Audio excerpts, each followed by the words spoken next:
devil is amongst us. Stay back, boy. This calls for divine intervention. I kick ass for the Lord.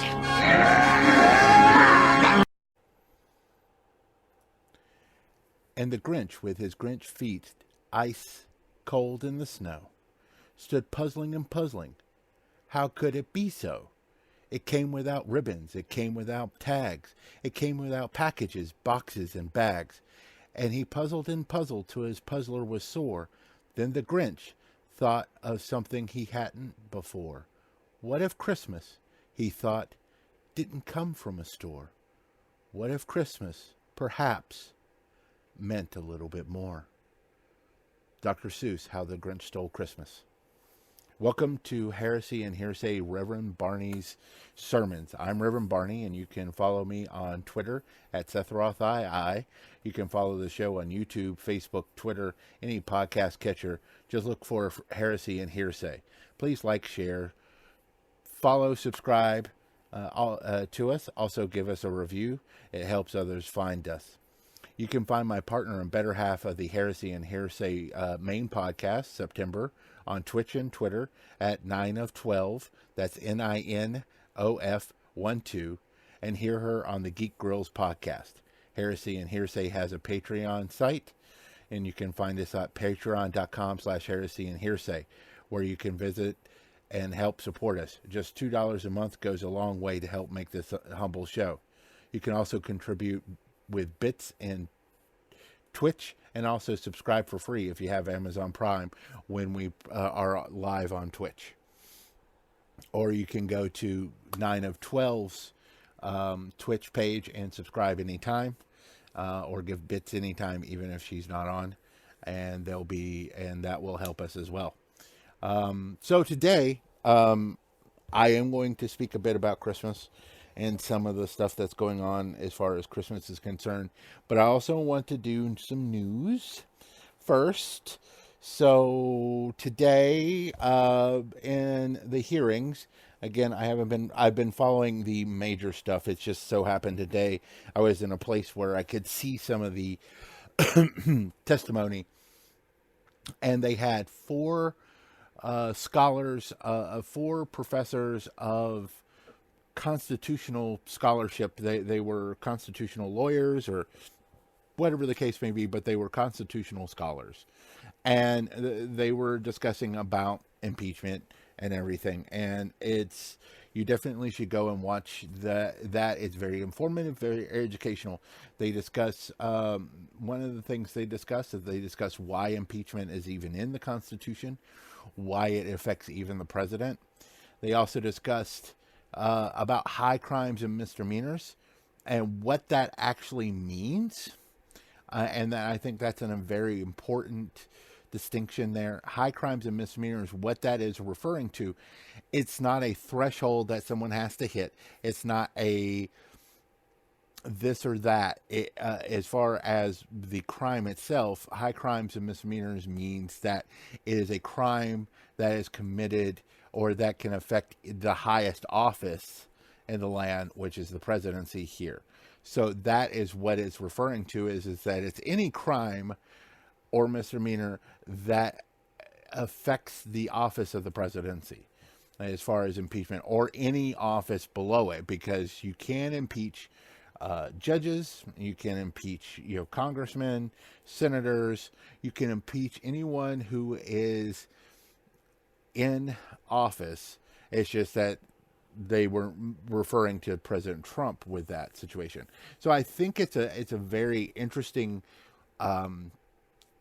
watch, and I think it's very important to watch, so that you can kind of get some understanding of exactly what the process is, how it works, what the meaning is, because there's a lot of people that don't understand the full meaning of impeachment and bribery. They even talk about what the meaning of bribery is in representation to the Constitution, because what they basically did is they had scholars on who were constitutionalists. What that means is that that they think that and they may not be exactly this, but they basically were coming from the place of, okay, we're trying to change the minds, or trying to help change the minds of the conservatives, and most conservatives are constitutionalists. So they went and used the language and the understanding without adding to the Constitution. So when they talked about bribery, they talked about what they meant for bribery as far as the Constitution, because before the Constitution, when the Constitution was being written and ratified and everything, there was no real bribery laws on the books for federal bribery laws, because, well, there's no federal government at the time, because, that's why we were writing Constitution. So there was no federal laws about it. So they discussed exactly what the reference to, what it meant. And it's basically what I discussed last time, which is that it's basically the president either using official business for personal gain, or using some type of personal gain for official business. Meaning that, we'll use Trump as an example, people going to his hotels or whatever to give him favor. That's under the emolument clause, and I've pronounced that wrong, and I apologize. But then that individual, let's say it's a representative of a foreign country, and they're staying at one of Trump's hotels, and he's coming on business to discuss, let's say, aid to his country, and normally that country would not get aid, but let's say North Korea. I hate using let's say, but a country we typically would not give aid to, but because they stayed at his hotel, he gained a personal benefit for that, though it's supposed to be a blind trust, but that meant he'd have to sell off his hotels, and he's not going to do that. So then that individual would then get the aid that he is requesting. Conversely, what we're going with right now is that there is a personal request that the president is making, a political personal request, which is that he is requesting to have information, to have an investigation to start on Joe Biden, who is running for president in opposition of him, of Trump. And what that does is that, therefore, it gives him a personal gain, a personal political gain, because he is running for re-election. And in return, he would have released the funds that had already been earmarked and already been approved bipartisanly to Ukraine by Congress. But he was holding them up, and he was wanting a quid pro quo, which we've already discussed. But it's basically, he was wanting something for something. He was wanting that personal political gain, because if a foreign country is investigating you while you're running for president, it doesn't look good, and voters take notice of that, because it would be all over the news. So they basically, so that's what they basically discussed as far as the bribery is concerned. They discussed what high crimes and misdemeanors are. They discussed why, impeachment was so important. One of the reasons the reason that they brought up that I saw was they talked about how even in England, that the ministers of the king, which at the time was King George, could be, impeached.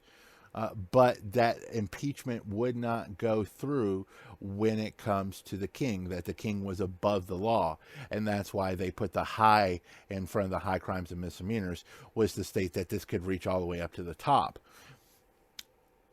One of the things that was going on is that there was 3 constitutional scholars that were there, that was invited by the Democrats, and there was 1 constitutional scholar that was there by request of the Republicans.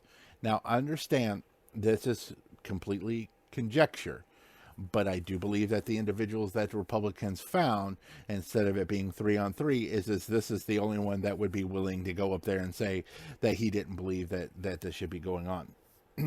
And here's the thing. The gentleman's name is Jonathan Turley. You may have seen him on some nightly news program or something like that. He is a scholar and everything. He also gave testimony during the Clinton impeachment, where he basically said that, Clinton should be impeached, versus now where he's saying that Trump shouldn't be.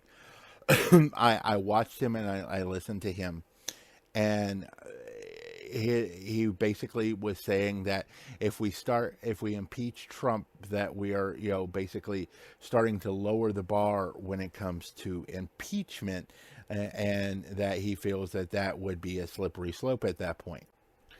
Which is funny, considering the fact that if you look at what Clinton was being impeached for, he was being impeached for perjury. Don't get me wrong, I'm not saying that should not have happened.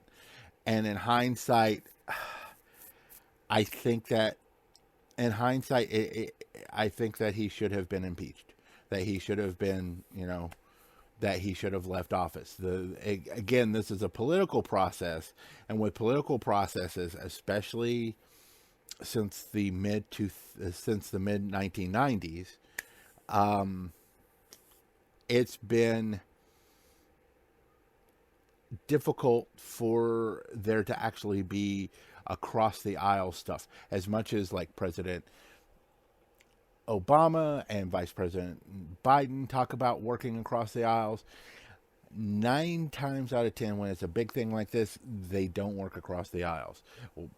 All you have to do is look at what happened during the Obama presidency and what was accomplished, what wasn't accomplished. But let me backtrack a little. For those who may be either don't remember or maybe too young to even know about this, Bill Clinton was a president. He was at the time one of the youngest presidents, maybe the youngest, but one of the youngest presidents. And basically, as soon as he took office, or right after he took office, there were certain scandals that came up. There was sexual scandals that came up. That in hindsight, we should have been much more receptive towards the women who were coming forward.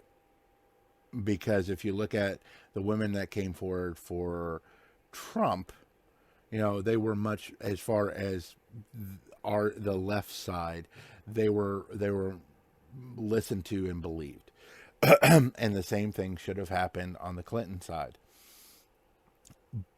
So there was this big investigation, millions of dollars, couple of years.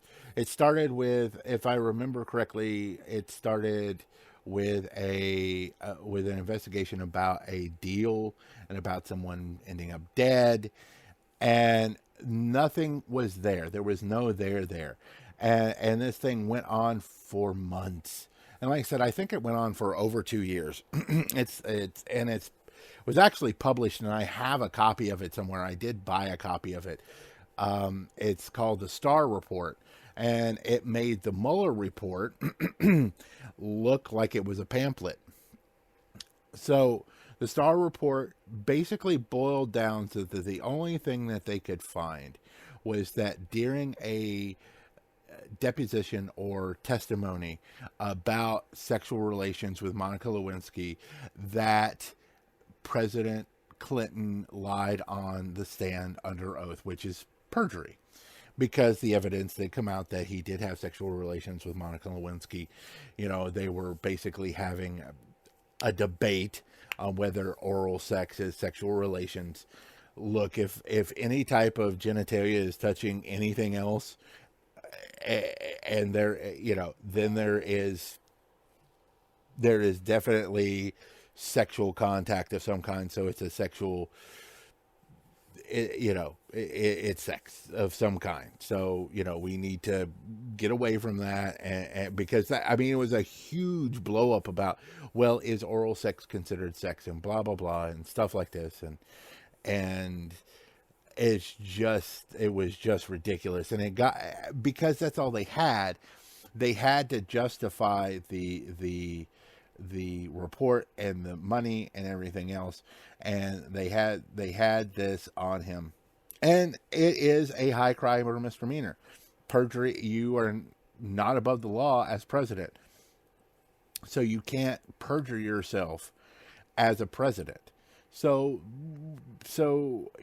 Jonathan Turley was one of the individuals back in the late 90s that was up there testifying as a scholar, saying, yes, this does qualify as an impeachable offense.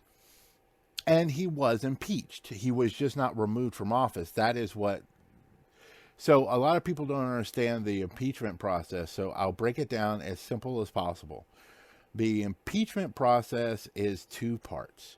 The first part is the impeachment hearings. This is to determine whether or not a president has done something against the Constitution, that has done something that is an impeachable offense, some type of high crime or misdemeanor. That being said, then the Congress votes, and it's a majority vote. It is not a supermajority vote. So at that point, if it's a yes, then the president is then technically impeached. There are certain legal things that I don't fully understand that affect the president as far as the impeachment hearings are as far as an impeachment is concerned. Then it goes to the Senate, and the Senate does a actual trial. It's a trial by Senate, and they call in witnesses. There's lawyers. President Clinton at the time was able to call witnesses, was able to question witnesses. Pardon me. And Trump will be able to do the same. So there'll be subpoenas, and there'll be all kinds of conversations and everything else. And at that point, the Senate then votes, and it has to be a 2/3 majority to remove the individual from office, the president or whoever. This is the fourth time in America's history that impeachment hearings has been in some type of way. Technically 3, because Nixon really didn't get to the impeachment hearing stage, but they were right on the cusp of that actually happening, and he resigned at that point. Andrew Johnson was I think he was impeached and removed. I would have to look at my history books again, but he was the first.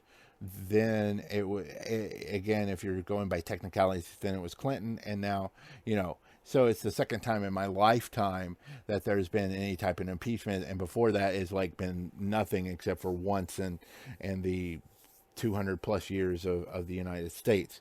It's a hard process because until modern politics, it was not a political football. It wasn't something that could be used in a political way. Now, there were a lot of calls for George W. Bush to be impeached because of the war crimes that happened in Iraq. The problem with that is that the chain of command is so long that would be very difficult to have happen. Clinton, it was cut and dry that he perjured himself. And as far as what we can see, it's cut and dry that basically Trump was soliciting a bribe. But I wanted to bring up Jonathan Turley and his testimony because of the fact that, in the grand scheme of things, it doesn't really matter. As far as what the crime is a crime. But if you're looking at the severity of how it affects the country, perjuring yourself over a civil, I think it was a civil trial about Monica Lewinsky. It was a civil trial for another woman, and Monica Lewinsky was brought up. So it was not technically affecting the nation. It was just affecting Clinton's pocketbook. Versus, whereas Trump was soliciting a bribe for personal gain using his office to a foreign power. So not only is it bribery, but it could also be seen as a possibly treasonous for that to be going on. So I find it disconcerting that people can't be honest with that and can't be honest with those situations. This is not, this is not rocket science. He requested a favor for a favor, a political favor for a governmental favor. It's different. So I want to be clear. There is you could technically do a bribery if it's personal on personal. It's true. However, let's say, for example, the president of Ukraine there was a meeting. No, that's not even the case. Because that'd still be technically, what I was going to say is, part of this is that the Ukraine's president wanted to meet and have a one-on-one meeting with President Trump and have that, with the news conference, the whole 9 yards. The reason for that is because it would, A, give him legitimacy in the EU, and B, would also kind of bolster him with some of the pro-Russia people that are in the Ukraine, to give him, a little more clout or whatever. And even that's governmental. But let's say Trump was going to go and visit the president of the Ukraine, and the president of Ukraine gave him a gift. All right, it's a simple, let's say it's a gold watch or whatever, and it was for his person. There was no strings attached or whatever else. And in return, he wanted a signed autographed copy of Trump's book. All right, and it's like, I'm giving you this gold watch. Can you give me a copy of the book? Signed. That's technically bribery in some respects. I'm struggling to find a really good analogy without it being a governmental thing, but let's just go with that. That's technically a bribe in some respects. It's a personal bribe. It's technically not right. There are certain there are certain rules that the president has to follow when it comes to gift giving and gift receiving. It's like, I think it was Trump, it may have been Bush, that Saudi Arabia's ruling family gave one of them a set of beautiful horses. He can't accept that. That is way, way too big of a thing, because at that point it becomes a significant value that could be then leveraged in the future. That is the whole theory behind not accepting huge gifts.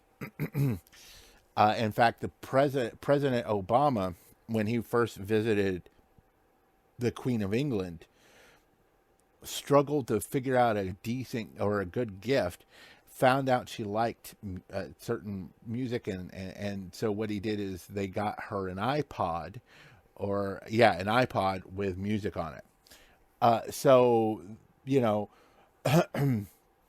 That is one of those situations where it's very strict for the presidency.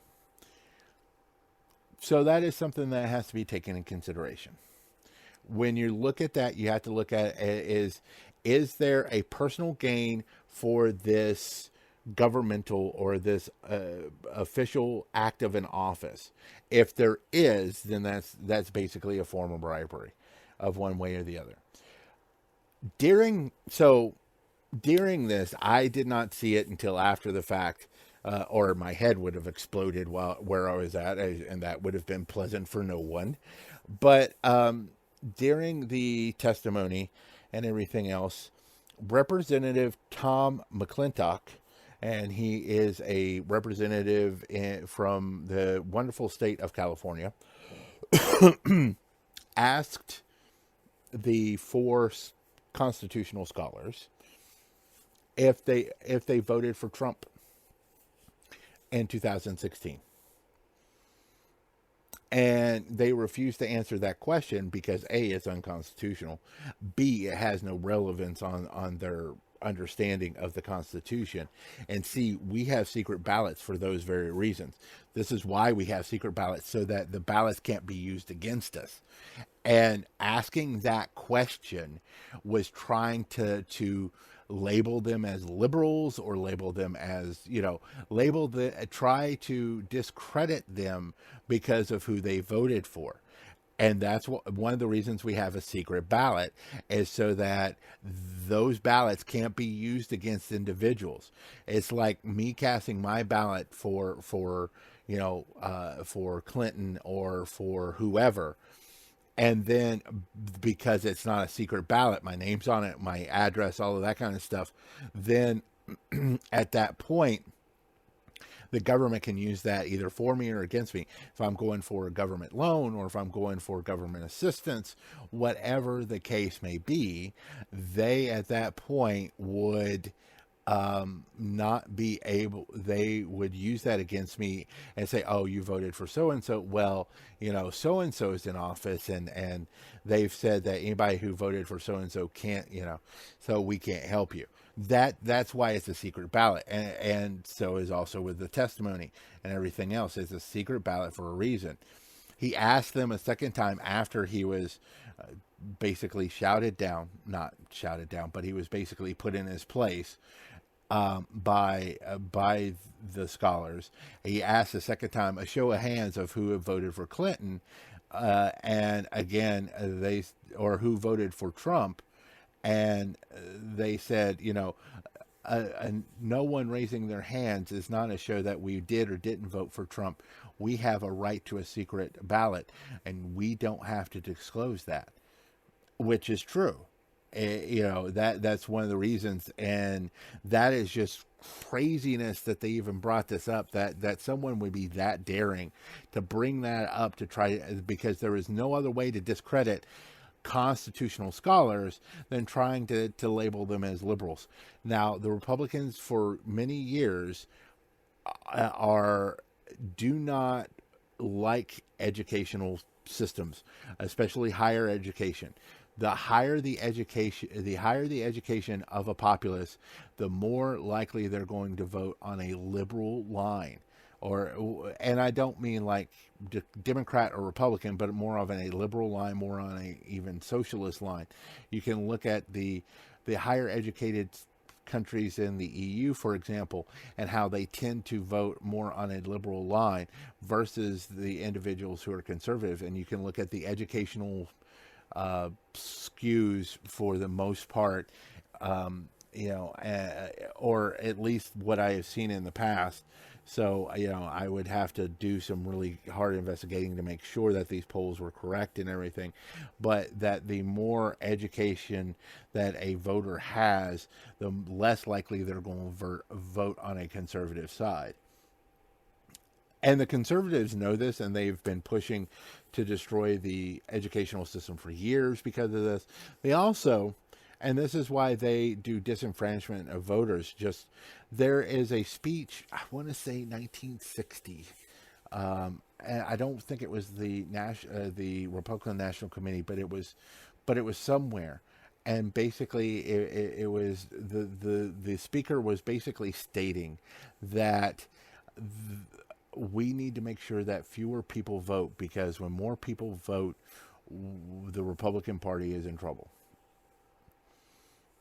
And that's true. Because when you start skewing in higher numbers, again, if you look at the polls when it comes to social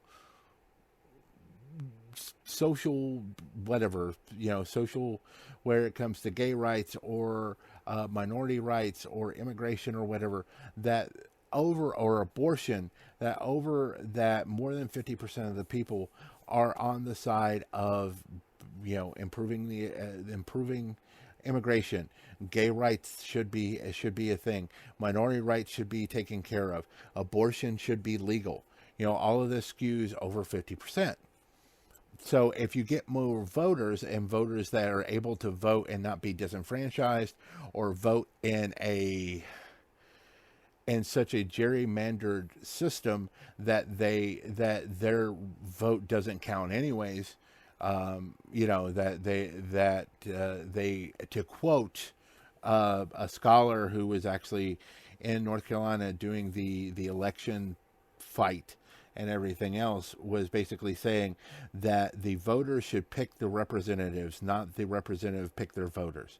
And that's the gerrymandering thing. But if that didn't happen, if this didn't happen, then at that point, I honestly believe that you would see less and less of the Republican Party. The only reason they have this majority is because of a failed education system and a failed news system. And so both of these are problematic for our country as a whole. And I think that's one of the main reasons why we were better off when there was the fairness doctrine. Hold on. Well, maybe not the fairness doctrine. I brought it up, so let me bring it in. The fairness doctrine is that basically if you had, if you did any political discussion whatsoever, and you had, let's say, 3 hours of Rush Limbaugh, then you would have to have 3 hours of a liberal talk show host as a counterpoint. So for every hour and every minute that you broadcast on one side, you'd have to have a counterbalance on the other side. I don't believe in that per se. That is not what I meant. But I think we were better as a nation when the entertainment companies didn't bother with the news part of it. There wasn't a news. When the news happened, no one cared what the advertisers were, what the bottom line as far as money was concerned, any of that stuff. When they started doing that, and the big thing is, like, of course, is 24-hour news, which I don't mind 24-hour news per se. What I do mind is 24-hour talking heads. If you're going to do news, do news. I like talking heads. I am a talking head. I am an opinion individual. I see myself as an analysis of an analyst of politics and religion. That is what this show is all about, is analyzing and discussing these things. I'm not saying there's not a place for that, but what I'm saying is you don't call yourself news at that point, because it's not. It's opinion. And there's nothing wrong with opinions. We all have them. And opinions have a place in the discourse, but they should not be listed as news. I love Rachel Maddow. I loved Keith Olbermann. He is my hero when it comes to this. I own 4 of his books as far as when he was a news analyst, because I loved his style. I loved his gravitas. I also loved his righteous indignation. He is my hero when it comes to analysis and when it comes to opinion pieces. But he was not news. He was opinion. He would bring up a news subject, like Countdown, his show Countdown that was first on MSNBC. What that was is he would bring up an important subject. He would do top 5, things, and he would count them down, and he would talk about them. So he would bring up a news item, and then he would, at that point, then give an analysis and an opinion on that. he would also have discussions and everything else. Again, that is still opinion more than it is news. News is stating a fact and stating the facts only. This is why I have a problem, because as much as we don't have the fairness and stock now, so many of these conversations are, there has to be two sides. No, there are not two sides to climate change. There are not two sides to the fact that the earth is round. We have a growing group of people that believe in the flat earth theory. More and more people. There is no debate on vaccines versus autism.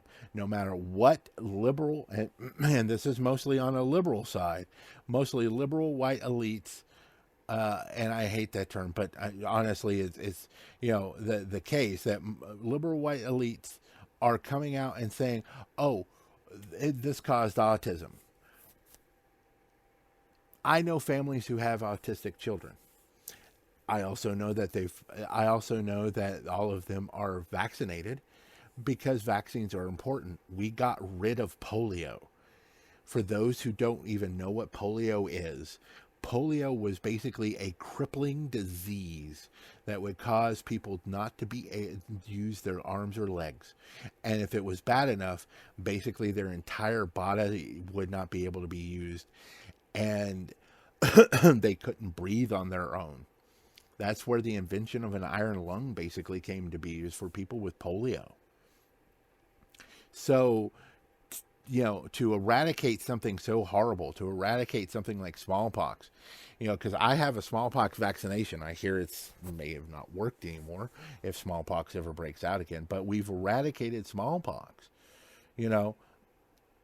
for them, because if someone's immune to a disease, at that point, then the disease can't take hold.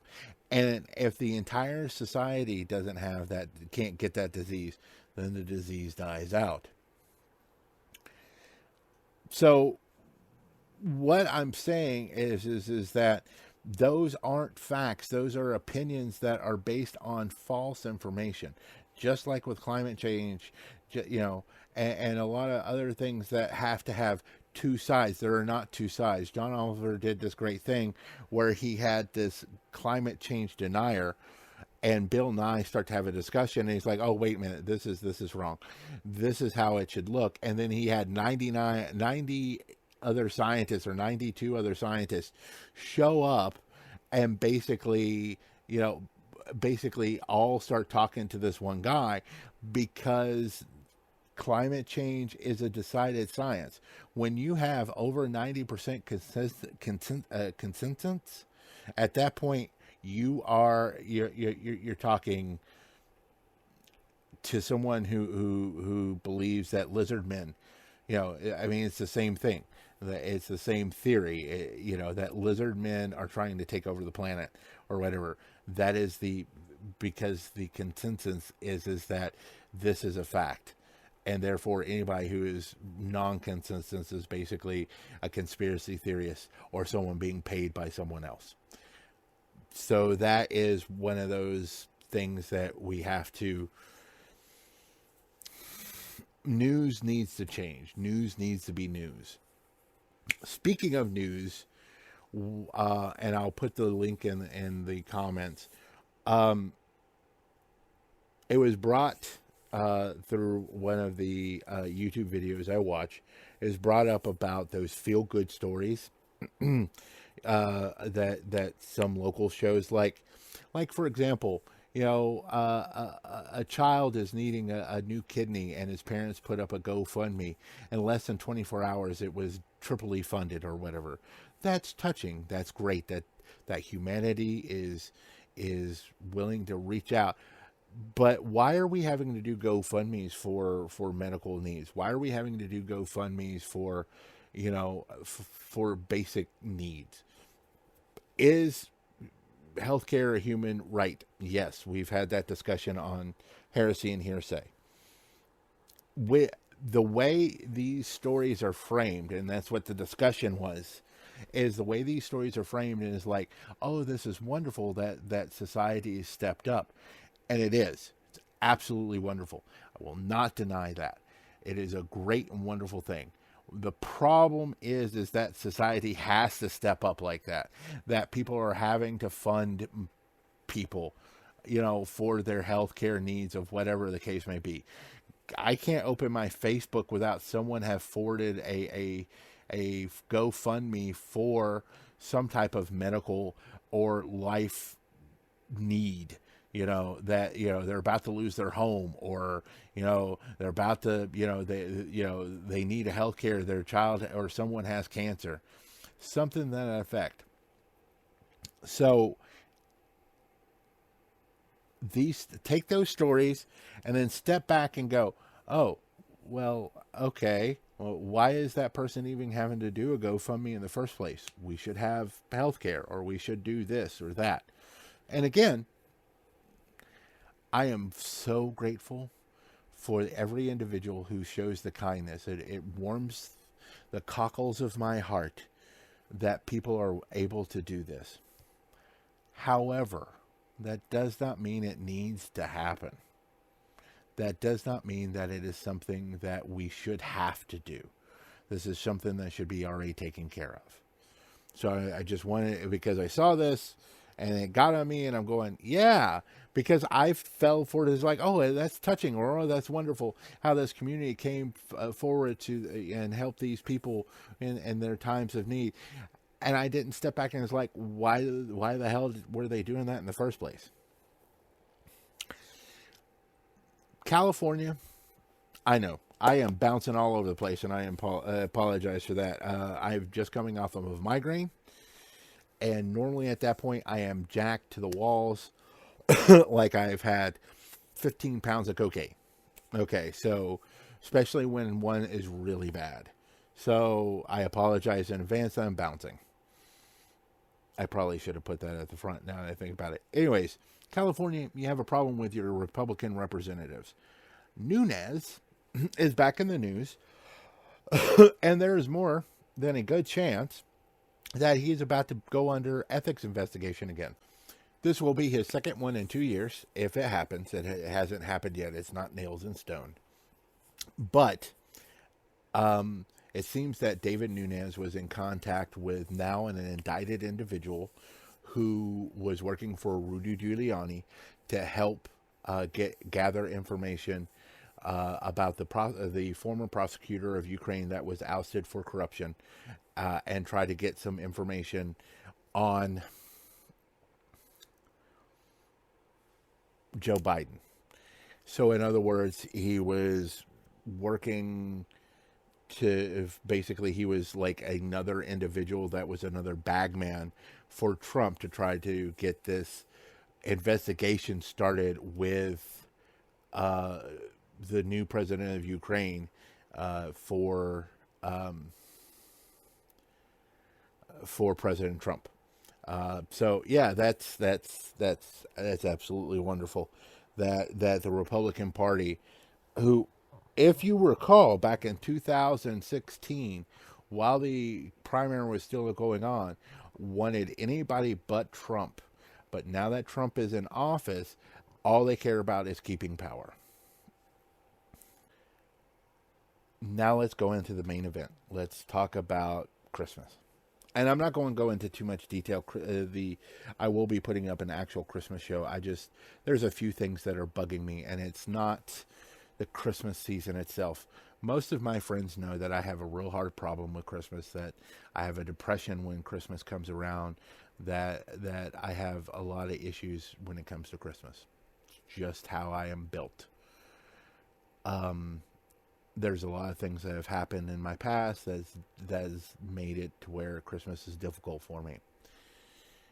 I will discuss a lot of that in the Christmas thing, but I'll also try to be cheerful, and I'll also try to be, it will be a bit spiritual on my side because I am a Christian and I believe in the holiday as that such, but there are some things that are bothering me right now on a lot of sides.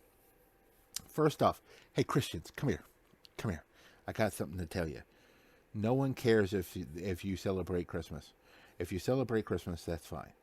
No one cares. No one cares that you celebrate Christmas as Christmas, not as the holiday seasons or whatever. Don't be a dick about it. There is no war on Christmas. There never has been. There has never been a war on Christmas. Nor, if there's a war on Christmas, I should say, that is the capitalist world making you feel like you have to buy everything on the planet, and your shopping season starts, the day of Thanksgiving to try to get the best deals for Christmas. That may be your war on Christmas. But as far as everybody else saying happy holidays or whatever, that is not it. Because during the month of December, there's at least four. I apologize, I missed one. There are 4 major holidays that happen during Christmas, during the month of December. Okay? You've got Kwanzaa, you've got Christmas, you've got the solstice, and you've got Hanukkah. As far as other countries, from my understanding, as far as Hanukkah is concerned, is not as big of a deal as it is in America. But, okay. So you've got 4 major holidays. Okay. As I said. So, if someone says happy holidays to you, they're trying to be respectful. They're trying, because they don't know if you celebrate Kwanzaa, if you celebrate solstice, if you celebrate Christmas, or if you celebrate Hanukkah. They're being respectful. The least you could do is be respectful back. If someone says to me, happy Hanukkah, I don't lose my ever-loving mind and go off on them. Oh, I'm a Christian. I only celebrate Christmas. That's fucking stupid. Just stop. Okay? There is no war on Christmas. Because people say happy holidays, that is perfectly okay. I say happy holidays because who I'm speaking to, at my day job, I don't know what their faith is, or if they have a faith, or if they even celebrate Christmas. But I try to be nice, and I try to be respectful, and I try to be inclusive. And I know that the Christian church is not known for its inclusivity, but on the same thing, it's not that big of a deal if someone says happy holidays to you.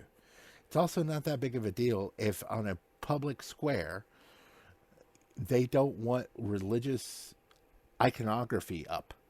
It's perfectly okay, because they're not telling you can't celebrate Christmas in your home or on your property. If you want to have a live nativity scene on your doorstep from 7 o'clock at night until 9 o'clock at night, and you want to pay those individuals, that is totally up to you. If you want to put Christ on everything, as far as your house is concerned, go for it. That is all up to you, because it's your place. But when it's a public place, it is not your place. It's everybody's place. Now to my pagan friends. I love you and I respect you. But this animosity towards Christians and us doing the Christmas tree, or, us doing snow, or us even doing Santa Claus, us singing a song about good kid Wenceslas, or whatever the case may be. Don't get mad. Don't get that way. Don't become the Christians. Don't get, if you want Christ and Christmas, then take paganism out of it. I get it, and I understand that it's just a snap reaction, but you're feeding into the Christian anger and the Christian war on Christmas thing, and it's not helpful at all. I understand. I know that the Christmas tree is not a Christmas thing. I know that technically Christmas is not a Christmas thing. There's some debate. I'll get to that in a second. But for the most part, most scholars believe that Jesus was born in the springtime. There is a obscure text an obscure part of the Messiah's story, that he would be that the Messiah would die on the day that he was conceived, so that if you look at it, he died in April, and therefore, or May, or April or March, depending on the time of, I don't know how that works, but as far as how Easter falls, either March or April, that should be something I know, but I don't. I apologize. But so, he died Easter, end of March, 1st of April. So if you go 9 months, that's Christmas. That is the obscure justification for it. Most scholars reading the text as far as how it is written, because of the shepherds would not be in the fields unless the sheep were lambing, or lambs had just been born. So, and that's typically in the springtime. So it's one of those situations where it doesn't matter. Okay. Christians are doing Christmas in the month of December. Christians are using iconography from pagan religions that were taken from pagan religions to try to make pagans more comfortable with the Christian faith. I understand that. However, when you say take the pagan out of your Christmas, it's kind of, I know it's something that enrages my pagan friends to hear that constantly and see all of this stuff. I understand. I do. I get that. But if I'm going to rail on the Christians for this non-war on Christmas, war on Christmas thing, then don't feed into it by saying stuff like that. Because all it does is make them more angry and make them more upset. So that being said, next week, have no idea what's going to happen. Sometimes I'll have an idea that'll hit me in the middle of the week, and sometimes I won't. And this one was things hit me, today while I was doing stuff and everything, and some things had hit me earlier than when I originally wanted to talk about Christmas. So yeah, that is going to be. That's going to be slightly up in the air. Then the 18th again. The 25th, I will put something up on the 25th. So if you're driving, or if you want to get out of the house, or if you want to listen to something while you're driving home or whatever, I'll have something up, and it will be a little more Christmassy. I'll talk about, some of my favorite Christmas hymns versus Christmas songs and stuff like that. And I'll, talk about some of my personal stuff, but I'll also talk about some religious stuff and everything else. So that will be Christmas. If you don't want to listen because of that, I completely and totally understand. I'm not trying to push my Christian faith onto you. I'm just, celebrating the season in my humble way. And yes, I'm making it a public thing at that point, but I want to share that with everyone. And then New Year's, I will probably New Year's Day, I will post something. I'm not doing anything. I'm not going to post anything on New Year's Eve, and I'm pretty sure New Year's Day may be a lot of me, my head kind of situation, depending on if I'm silly again and have a sip of champagne and it sets off a migraine. So that being said, I do believe that is all we're going to be talking about tonight. So I want to thank you for joining us at Heresy and Hearsay. I'm Reverend Barney, and you can follow me on Twitter at SethRothII. You can find the show on Facebook, Twitter, YouTube, any podcast, as well as our website. Just Google us. Don't forget our Patreon page, where $2 a month can keep us going. And you can find my partner September on Twitch and Twitter at 9 of 12. That's NINEOF12, and hear her on the Geek Girls podcast. Thank you for joining me today. Try to do one selfless act today and be blessed. And I say this to the night. let us not forget there is hope.